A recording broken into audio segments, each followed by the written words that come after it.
नमस्कार विद्यार्थी मित्रांनो, आज आपण आपल्या अभ्यासक्रमातील कविता क्रमांक 13 हिरवगार झाडासारखं अभ्यासणार आहोत. या कवितेचे कवी आहेत जॉर्ज लोपिस. अत्यंत संवेदनशील कवी सत्यकथा या अंकातून त्यांच्या काही कविता प्रसिद्ध झाल्या आहेत. रक्तात भिनलेल्या कविता पूर्ण झाले आहे हे त्यांचे कविता संग्रह प्रसिद्ध आहेत. या कवितेमध्ये आपल्याला कवी काय सांगतात? झाडांची सहनशीलता, दातृत्व, सहकार्याची वृत्ती, कठीण प्रसंगातही घट्ट पाय रोवून राहण्याची वृत्ती इत्यादींचे वर्णन प्रस्तुत कवितेत कवीने केले आहे. आनंदी जीवन जगण्यासाठी हे सर्व गुण आपल्या अंगी बाणवावेत. झाडांसारखे हिरवेगार, ताजे, प्रफुल्लित राहावे असा संदेश प्रस्तुत कवितेत दिला आहे. प्रस्तावना अतिशय महत्त्वाची आहे. महत्त्वाचे मुद्दे प्रस्तावनेमधून पाठच करून ठेवायचे. कोणत्याही कवितेच्या कोणत्याही ओळी आल्या तर सुरुवातीला तुम्हाला ही प्रस्तावना लिहिणं अपेक्षित आहे. झाडांकडून आपण कोणते गुण घेतले पाहिजेत? सहनशीलता, दातृत्व, सहकार्य करण्याची वृत्ती. जसं ही झाडांची वृत्ती आहे. झाड स्वतः घाव सहन करतं, पण दुसऱ्यांना आनंद देत असतं. पानं देतात, फुले देतात, फळे देतात, सर्व काही गोष्टी झाडे आपल्याला देत असतात, कोणत्याही प्रकारचा स्वार्थ न पाहता.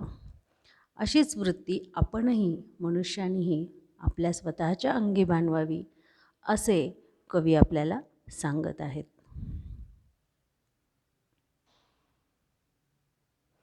आता आपण प्रथम कविता पाहूया आणि नंतर आपण कवितेचा अर्थ पाहूया. झाड बसते ध्यानस्थ, ऋषीसारखं मौनव्रत धारण करून तपश्चर्या करत. पक्षी झाडांचे कुणीच नसतात, तरीही झाड त्यांचं असतं. मुळावर घाव घातला तरी झाड मुकाट सहन करते.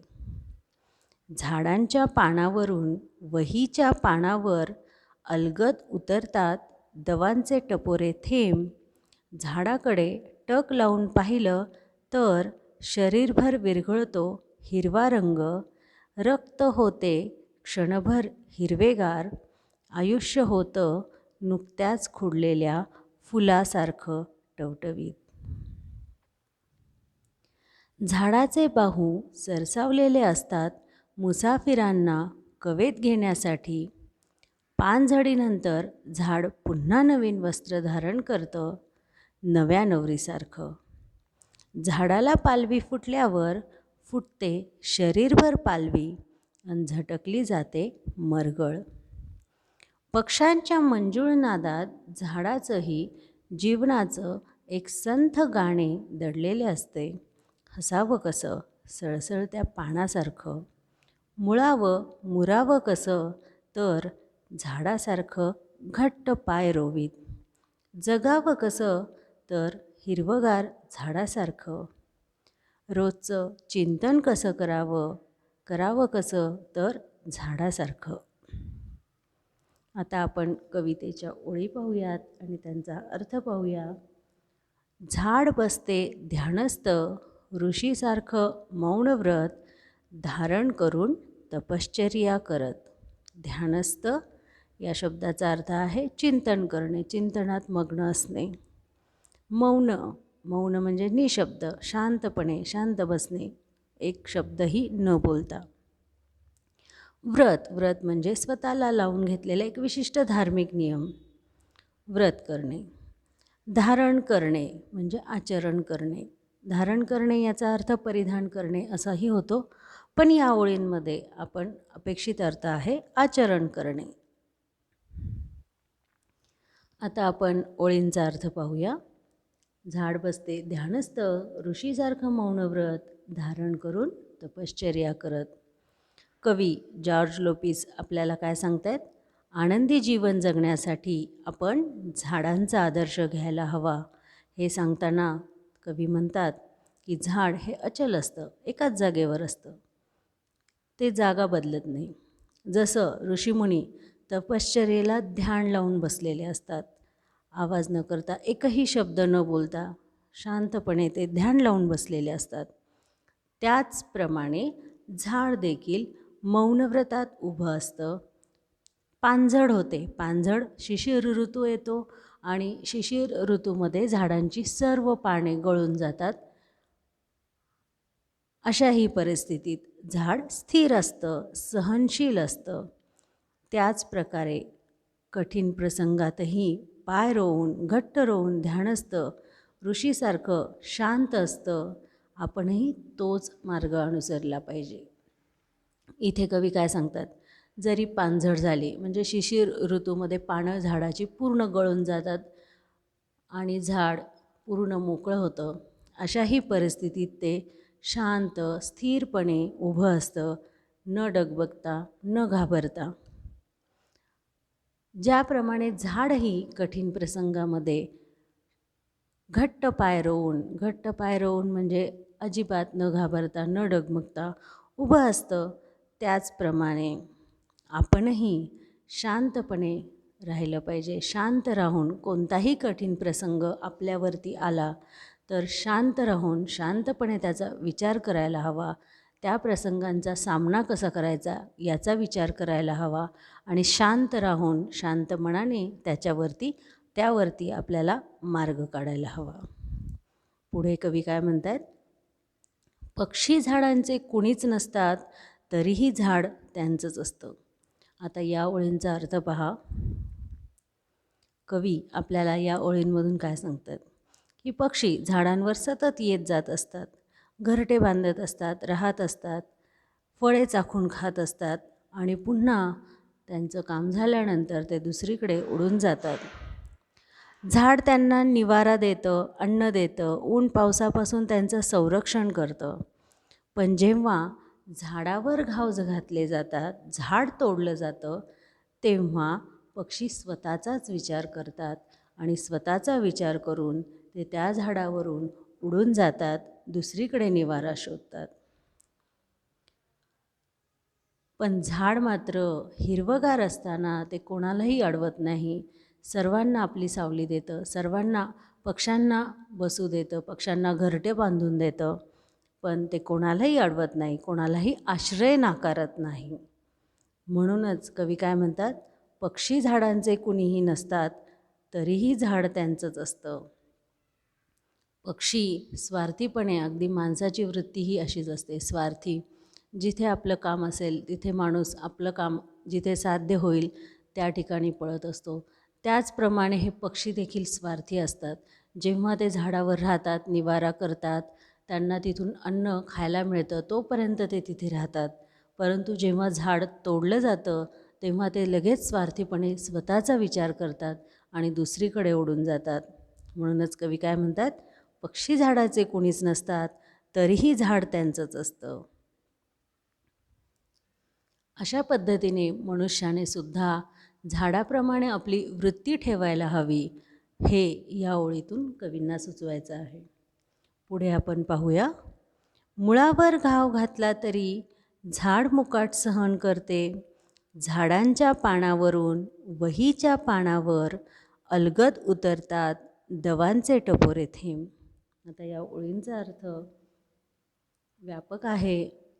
2 प्रकारे अर्थ सांगितलेला आहे.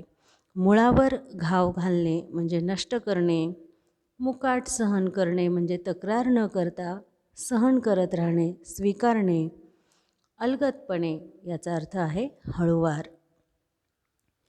मुळावर घाव घातला तरी झाड मुकाट सहन करते, झाडाच्या पानावरून वहीच्या पानावर अलगद उतरतात दवांचे टपोरे थेंब. आता आपण या ओळींचा अर्थ पाहूया. कवींना या ओळीमध्ये काय सांगायचे. कवी म्हणतात की परोपकार करणं, दुसऱ्यांवर उपकार करणं, दुसऱ्यांना मदत करणं हा झाडाचा गुणधर्मच आहे. परंतु निर्दयी माणूस, दया नसलेला माणूस जेव्हा आपल्या फायद्यासाठी या झाडाच्या मुळावर घाव घालतो तेव्हा देखील हे झाड विना तक्रार ते सहन करते. कवी म्हणतात की झाडाच्या मुळावर घाव घातला तरीही ते सहन करतं. झाडाच्या पानावरचे दवबिंदू म्हणजे झाडाचे अश्रूच आहेत असे कवीला वाटते. आणि कवीच्या मते हेच अश्रू म्हणजेच दवबिंदू घरंगळत जाऊन वहीच्या पानांवर शब्दाच्या रूपाने आपली करुण कहाणी व्यक्त करत असतात. म्हणजेच झाडांपासून कागद, वह्या बनवल्या जातात. मग अशा वहीच्या पानावर कोणीतरी कवी, लेखक झाडाचे दुःख नेमक्या शब्दात लिहून काढतो. आता इथे कवींना काय सांगायचं आहे की जेव्हा आपण झाड तोडतो आणि त्या झाडांच्या पानावरती जे दवबिंदू असतात ते झाडांचे अश्रूच असतात, अशी भावना कवींनी व्यक्त केलेली आहे. की जेव्हा आपण झाड तोडतो तर त्या पानांवरचे त्यांचे अश्रू असतात आणि हे अश्रू घरंगळत खाली जातात आणि वहीच्या पानावर उतरतात. म्हणजेच काय तर झाडांपासून आपण जेव्हा झाड तोडतो तर झाडांपासूनच या वह्या तयार होत असतात, पुस्तके तयार होत असतात आणि ह्या झाडांचंच दुःख कोणीतरी लेखक, कोणीतरी कवी या झाडांचंच दुःख पुन्हा आपल्या शब्दामध्ये याच वह्यांवर, याच पुस्तकांवर लिहून काढतो.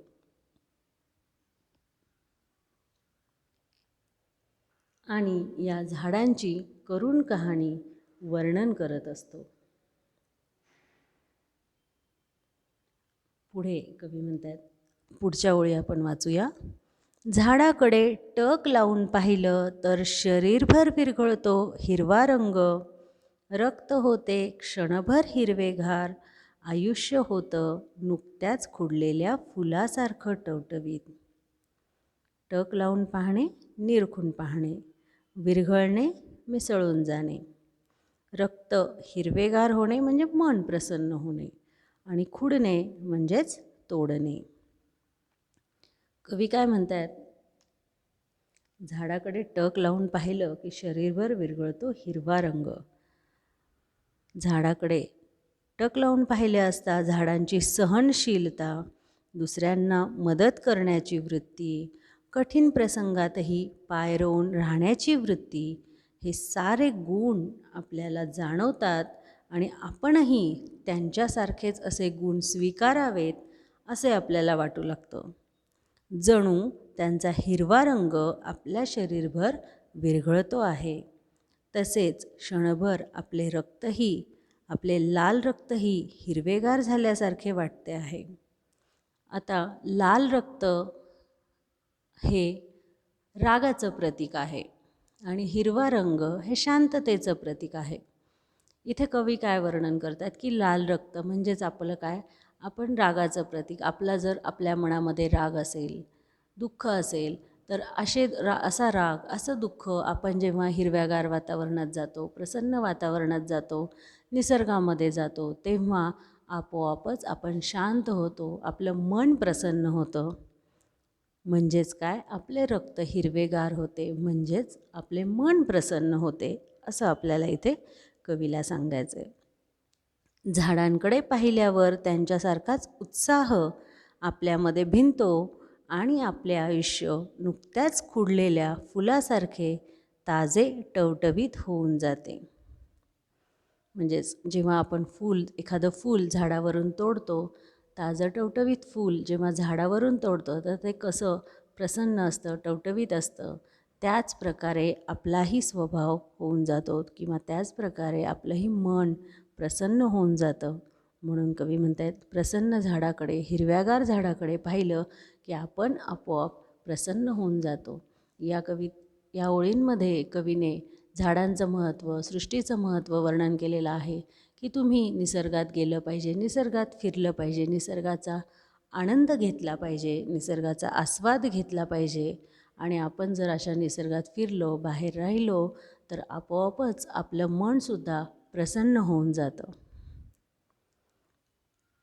झाडाचे बाहू सरसावलेले असतात मुसाफिरांना कवेत घेण्यासाठी. बाहू म्हणजे हात किंवा भुजा, मुसाफिर प्रवासी, वाटसरू, कवेत म्हणजे मिठीत घेण्यासाठी. तर कवी काय म्हणतात की झाडाची सहकार्याची वृत्ती आहे, परोपकाराची भावना आहे. प्रत्येक झाड प्रत्येकाला मदतच करत असतं आणि त्याच्या या वृत्तीमुळे, त्याच्या या लांबवर पसरलेल्या फांद्यांमुळे झाड स्वतः उन्हात उभं राहतं, स्वतः ऊन सहन करतं, पण येणाऱ्या जाणाऱ्यांना, वाटसरूंना, मुसाफिरांना ते सावली देत असतं, त्यांचा थकवा दूर करत असतं.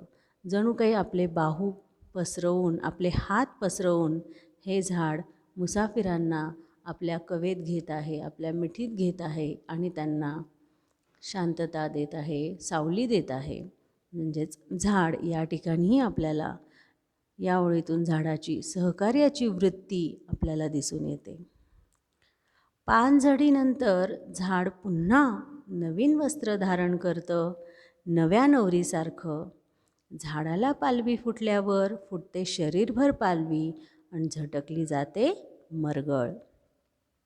पानझड म्हणजे पानगळ, शरीरभर पालवी फुटणे म्हणजे मनात उत्साह निर्माण होणे. मरगळ याचा अर्थ थकवा. कवी काय म्हणतात की पानझड होते. तर पानझड म्हणजेच काय की शिशिर ऋतूमध्ये झाडाची सर्व पानं गळून जातात, झाड रिकामं होतं. पण ते वसंत ऋतू आल्यानंतर पुन्हा बहरतं, झाडाला पुन्हा पालवी फुटते, हिरवीगार पाने आपल्याला संपूर्ण झाडावर दिसायला लागतात आणि हे झाड जेव्हा बहरतं तेव्हा नव्या नवरीसारखं सजून तजेलदार झालेलं आपल्याला दिसतं. आता या ठिकाणी कवींनी झाडाला नव्या नवरीची उपमा दिलेली आहे. कशा प्रकारे की नवी नवरी जशी नटून थटून येते, प्रसन्न असते, तजेलदार तिचा चेहरा दिसत असतो, त्याचप्रमाणे हे झाडसुद्धा असतं.